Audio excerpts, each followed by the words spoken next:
Voter తమ vote హక్కును స్వేచ్ఛగా వినియోగించుకునేలా ఉండాలని ఇబ్రహీంపట్నం సీఐఎం సత్యనారాయణ తెలిపారు.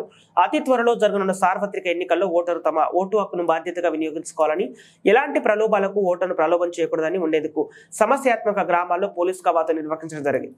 కేతనకొండ గ్రామంలో పోలీస్ కవాతు నిర్వహించాలని విజయవాడ పోలీస్ కమిషనర్ ఆదేశాల మేరకు సమస్యాత్మక గ్రామాల్లో ఈ పోలీస్ కవాతు ద్వారా ప్రజల్లో చైతన్యం కలిగించేందుకు ఉపయోగపడుతుందని ఆయన తెలిపారు. ఈ కార్యక్రమంలో 1 టౌన్ సిఐ, 2 టౌన్ సిఐ, పారామెట్రిక్ గలతో మరియు ఇబ్రహీంపట్నం పోలీసు సిబ్బందితో కలిసి పాల్గొన్నారు. ఎవరైనా ఎన్నికల ప్రక్రియకు భంగం కలిగించడం, ఓటర్లను ప్రలోభాలకు గురిచేసిన, ప్రశాంతమైన పోలికకు ఆటంకం కలిగించిన, అసాంఘిక కార్యక్రమాలు చేసిన అట్టి వారిపై చట్ట ప్రకారం చర్యలు తీసుకునబడను.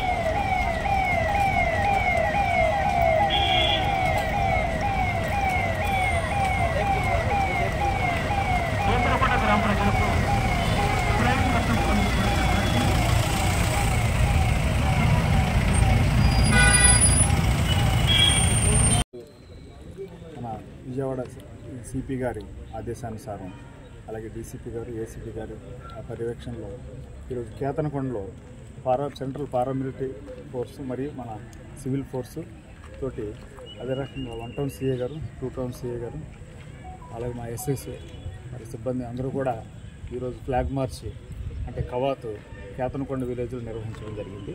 దీని ముఖ్య ఉద్దేశం ఏంటంటే, వచ్చే ఇప్పుడు సార్వత్రిక ఎన్నికల్లో ప్రజలు వాళ్ళ యొక్క ఓటు హక్కును స్వచ్ఛందంగా, స్వేచ్ఛగా, ధైర్యంగా ఉపయోగించుకోవడానికి వాళ్ళకి భరోసా కల్పించడం కోసం, వాళ్ళకి ఇంతమంది కూడా మేమందరం కూడా వాళ్ళకి ఉన్నామని చెప్పి వాళ్ళకు భరోసా కల్పించడానికి, ఫ్రీ అండ్ ఫెయిర్గా వాళ్ళ యొక్క ఓటు హక్కును ఉపయోగించుకోవడానికి గాను వాళ్ళకి భరోసా కల్పించడం కోసం ఈరోజు మనం కేతనకొండ విలేజ్లో ఈ యొక్క కవాతు నిర్వహించడం జరిగింది. మోడల్ కోడ్ ఆఫ్ కండక్ట్ ఏదైతే ఉందండి, ఎలక్షన్ నియమావళి, దీనికి సంబంధించి పూర్తి స్థాయిలో అవగాహన లేకపోవడం వల్ల చాలామంది కేసులు బారిన పడుతున్నారు.